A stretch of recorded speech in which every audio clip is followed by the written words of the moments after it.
It started on a quiet Saturday morning. Alex was looking for a bargain at a neighborhood yard sale. That's when he saw it, an old diary. It felt heavy in his hands. He paid $1 for it. Alex took it home, not knowing he had just purchased a one-way ticket into a nightmare. He unfastened the tarnished brass clasp, but the pages were empty. It was a blank slate. He set it aside, thinking nothing more of it. Little did he know, the diary was just waiting. The day faded. Alex ate dinner, watched TV, and went to bed. The diary sat on his coffee table. The clock ticked towards midnight. In the stillness, something changed. A faint energy emanated from the book. Alex awoke with unease. He felt like he wasn't alone. A pull drew him to the living room. His eyes locked on the diary. It pulsed with dark energy. He had to open it. He lifted the cover, his breath catching. The first page was no longer blank. There was a name in elegant cursive. His own name, Alex Carter. How was this possible? It was as if the name had grown from the paper. Fear pierced his confusion. He slammed the book shut. He couldn't unsee it. The diary wasn't empty anymore, and this was only the beginning. The sun rose, but for Alex, the world felt different. The diary sat on his coffee table, a menacing presence. He replayed the moment he saw his name on that first page. His eyes kept drifting back to it. The diary wasn't just an object, it was watching him. By late afternoon, curiosity won. He picked up the diary. He slowly opened it to the first page. His name was still there. The next page wasn't blank. Below the date was a short entry. Tonight, the old street lamp at the corner of Elm and Oak will flicker and die. A perfect blanket for a broken window. Alex stared at the words, fear washing over him. That was the corner just outside his apartment building. Alex tried to laugh it off. A flickering street lamp. It was the kind of vague, generic prediction that could apply to any old city street. Street lights burn out all the time. It was a simple fact of urban life. The diary was just an old book, and his mind was playing tricks on him, feeding his writer's imagination with sinister plots. He was letting a dollar store find get the better of him. He snapped the book shut, determined to put it out of his mind for good. He would prove to himself that it was all nonsense, a meaningless coincidence created by his own overactive imagination. He went about his evening routine, making dinner, washing the dishes, and putting on a movie. He deliberately kept his back to the window that overlooked the corner of Elm and Oak. He refused to give in to the paranoia, refused to look. But the words from the diary were burned into his mind. The darkness will be sudden. He found himself listening for something. He wasn't sure what. The sound of shattering glass, perhaps. He turned the volume on the television up, trying to drown out the anxious thoughts that were screaming inside his head. This was ridiculous. He was an adult, not a child, afraid of monsters. As the movie reached its climax, a sudden sound from outside made him jump. It was a sharp, metallic pop. He froze, his eyes darting towards the window. At that exact moment, the familiar, warm glow that always spilled into his living room from the street below vanished. The room plunged into a deeper darkness, leaving only the flickering light of the television screen. The darkness was sudden. It was absolute. His blood ran cold. He slowly rose from the couch, his body moving as if in a trance, and walked to the window, dreading what he would see. He peered down into the street. The corner of elm and oak, usually bathed in the orange light of the old street lamp, was now shrouded in an inky blackness. The lamp was dead, just as the diary had said it would be. He scanned the darkened storefronts below, his heart pounding in his ears. And then he saw it. Small window of the old bakery on the corner was shattered, a spiderweb of cracks glinting faintly in the distant city lights. A broken window, a perfect blanket of darkness. It wasn't a coincidence, it was a prediction. And it had just come true. Fear strips away logic. Alex backed away, unable to process what he'd witnessed. The diary was now a source of terror. How could a book predict the future? He wanted to burn it, but he was paralyzed. He didn't sleep, seeing the diary's words every time he closed his eyes. He stared at the diary, a testament to his powerlessness. There was no one he could tell who would believe him. The hours ticked by. He knew something would happen at midnight. The diary wasn't finished with him. He felt a horrifying compulsion to see what was next. Alex reached for the book. He opened it. A new date was written, and beneath it, a new entry. This time, it described an act of cruelty. It involved a victim, and it felt personal. The diary's latest entry was different, sinister. It described in chilling detail how the stray calico cat Alex often fed would be struck by a black sedan at exactly 2:17 a.m. Alex felt sick. This was no longer about broken things. It was about cruelty, about life and death. The diary wasn't just predicting events. It was predicting malice. Alex slammed the book shut. He couldn't let this happen. For the first time, he felt a desperate need to intervene. He grabbed his keys and flashlight, determined to save the cat and prove the diary wrong. Tonight, he would fight fate. The alley was silent, shadows stretching between dumpsters. Alex's flashlight found the calico, huddled and wary. He scooped it up, relief flooding him. He'd done it. He could change things. But then headlights. The black sedan roared into the alley, just as the diary had said. Alex dove aside. The cat leapt from his arms, frozen in the glare. The car didn't stop. It sped past, vanishing into the night. Alex scrambled up, dread filling him. The diary had not been wrong. Alex stood in the alley, despair crushing him. He hadn't changed anything. He'd only played his part. Back in his apartment, the diary sat waiting, innocent and evil. Rage overtook him. He tried to burn it, but the book wouldn't catch fire. Untouched, invincible. Defeated, Alex left it in the barbecue pit and retreated to his bed, hoping it would be gone by morning. But deep down he knew the diary wasn't finished with him. It would always come back. He was trapped. Alex woke to sunlight and for a moment, peace. Then the memories returned. The diary was back on his table, pristine, waiting. He couldn't destroy it. He couldn't ignore it. All he could do was read.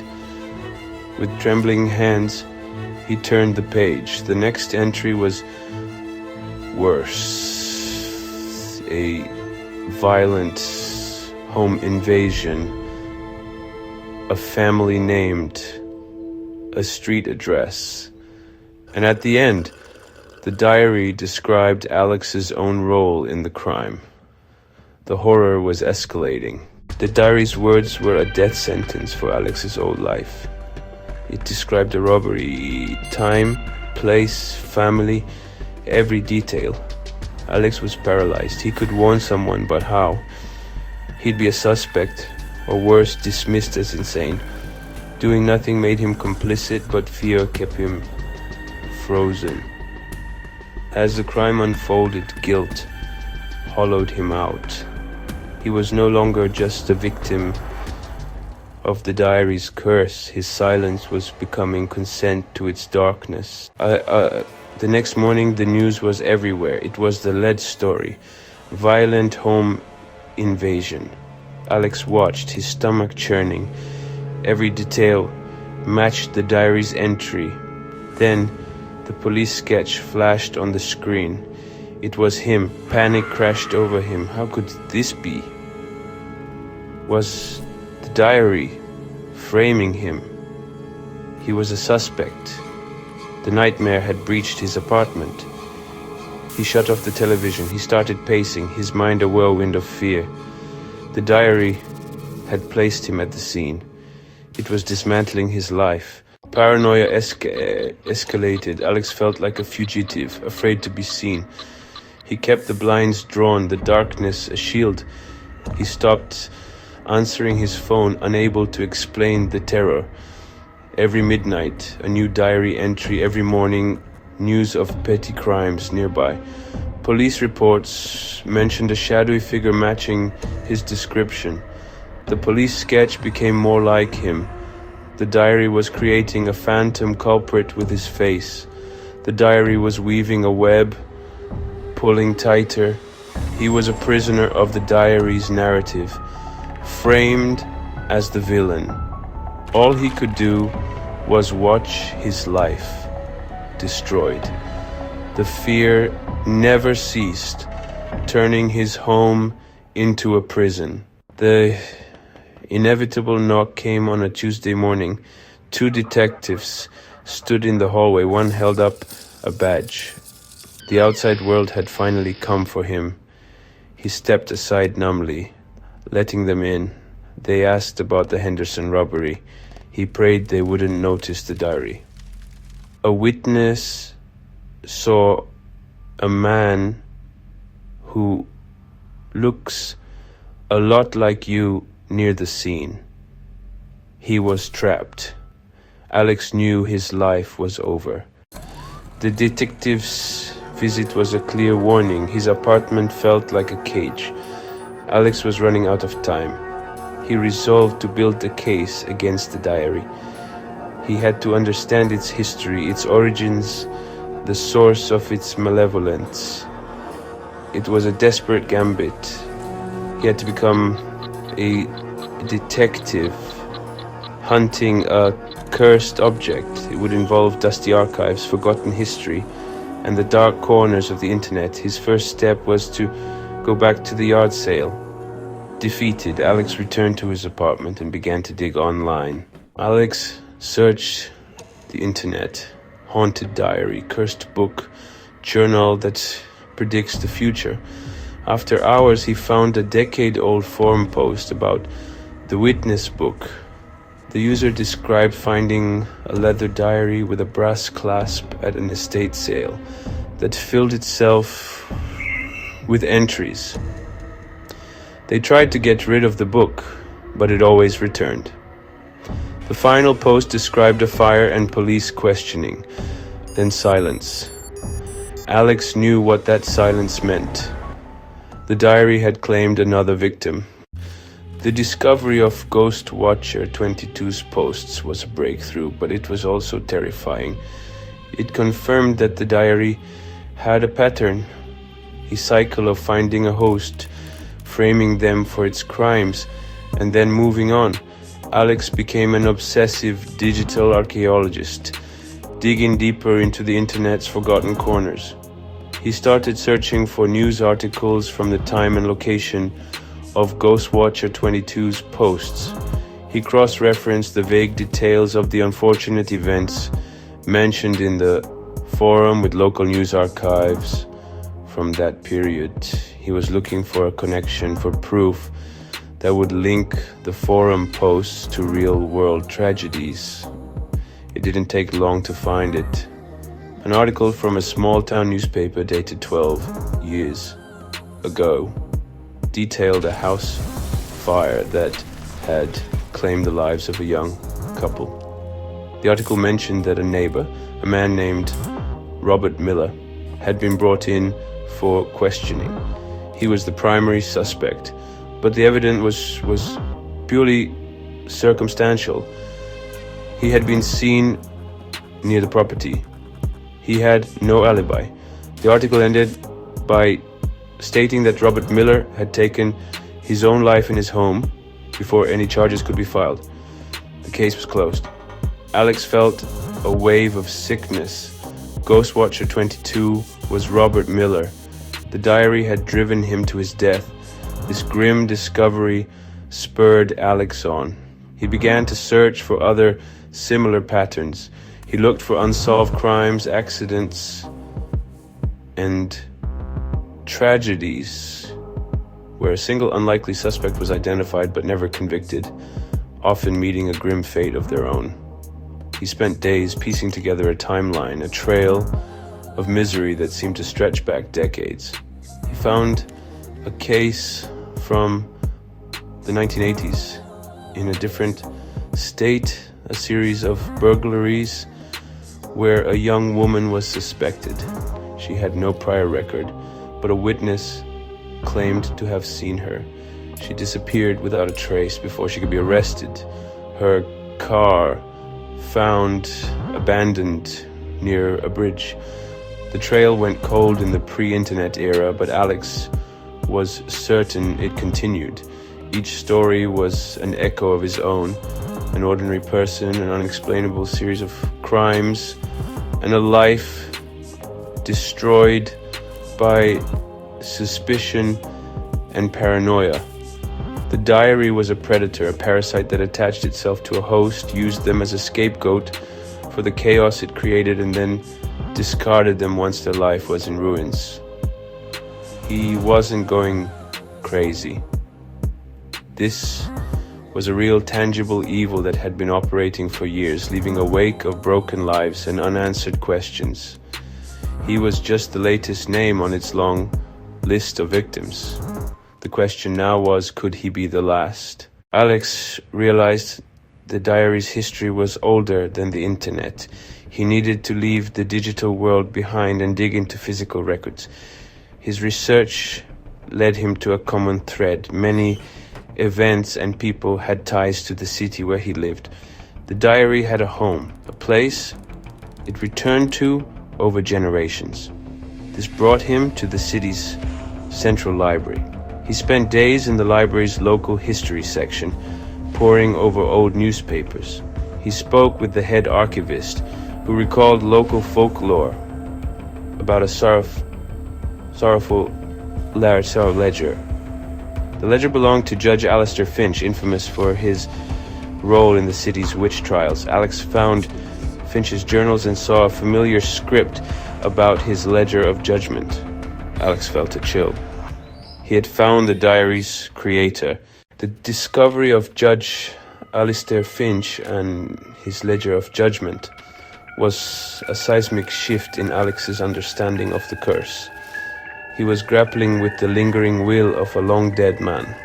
Reading Finch's journals felt like staring into the abyss of a cruel and self-righteous mind.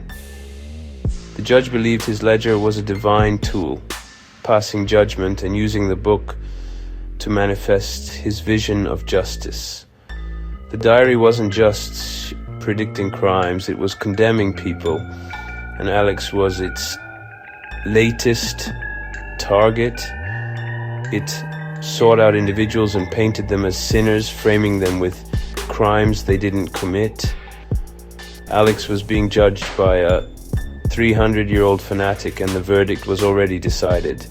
He was trying to sever a psychic link to exorcise the ghost from the machine. He had to confront the creator's ghost to challenge the very foundation of the curse.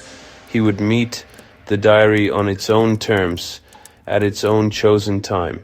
As midnight approached, Alex prepared for a battle of resolve, not weapons. He placed the diary in the center of the room, the only light coming from the city outside. He sat opposite the book, heart racing. The diary's presence was intense, an ancient intelligence awakening. He pictured Judge Alistair Finch. "I know who you are," he said. "Your judgment has no power over me." As the clock struck 12, a cold swept through the room. The diary fell open to the first page, his name written there. The ink shimmered as new words formed. The guilty cannot deny their nature. Your sins are known. Alex felt immense pressure, the judge's voice echoing. His resolve began to crack. Just as he felt his consciousness slipping away, a final surge of defiance roared through Alex. He would not be erased. He would not be rewritten by this hateful ghost. He focused on a single powerful truth. He had never hurt anyone. All the crimes, all the pain. It was the diary's doing, not his. You are the guilty one, Alex shouted, his voice raw with emotion. You are the source of the suffering. You are the monster. He poured all his anger, his fear, and his desperate hope for freedom into those words. He rejected the judge's reality and asserted his own, a reality where he was innocent, where he was free. The moment he screamed his defiance, something in the room shattered. Not a physical object, but the oppressive psychic force. The cold receded and the crushing pressure vanished. The words on the page of the diary stopped their sinister twisting. For a brief, silent moment, there was a sense of release, as if a centuries-old tension had finally snapped. The diary lay on the floor, suddenly looking like nothing more than a simple, old book. The presence of Judge Alistair Finch was gone, whether he had defeated it or it had simply retreated. Alex didn't know. He only knew that for the first time in months he felt like he could breathe again. Exhausted and trembling, Alex crawled towards the book. He looked at the page where his name and the judge's accusation had been just moments before. The page was now blank. He frantically flipped through the diary. Every page from the first to the last was pristine, empty, yellowed paper. All the entries, all the crimes, his name, the judge's words. Everything was gone. It was as if the diary had been wiped clean, its terrible history erased in that single moment of defiance. A profound, bone-deep relief washed over Alex. It was over. He had won. He had broken the curse. But as he stared at the final, empty page, a new line of text began to form, slowly, deliberately.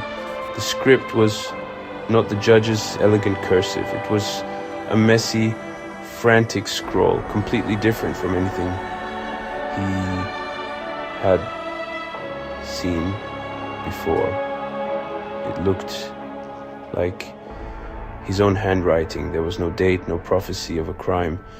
It was a single chilling sentence that blurred the line between what the diary had forced him to do and what he had chosen to do himself. The final entry read, "Tonight, I will make sure no one can ever trace the book back to me. The archivist at the library knows too much." The words mocked him, a grotesque imitation of his own handwriting. Was this a trick from the diary planting paranoia in his mind, or something worse? He slammed the book shut. The final entry felt different, a statement of intent. His intent. He thought of the archivist, her gentle face. The idea of harming her was abhorrent. The diary had given him a dark solution. He grabbed the diary, stuffed it into a backpack with rocks, and drove for hours. He found a murky river and hurled the backpack into the water. He drove back, feeling hollow. The diary was gone, but the silence was heavy with unanswered questions. He was left alone to grapple with the man it had turned him into. Weeks turned into months, the world slowly returning to normal. The police never came back. The news reports grew quiet. Alex started to leave his apartment again, reconnecting with friends and family. He even started writing again, trying to channel his trauma into fiction. He told himself it was over. He had survived. The nightmare was behind him, but the fear never completely vanished. In another town, a young woman named Maya was browsing a flea market. She found a diary, bound in dark leather. She took it home, excited to feel its pages, unaware of the history she now held. In the stillness of her apartment, an awakening. On the first page, a name began to appear. Maya. The cycle was just beginning again.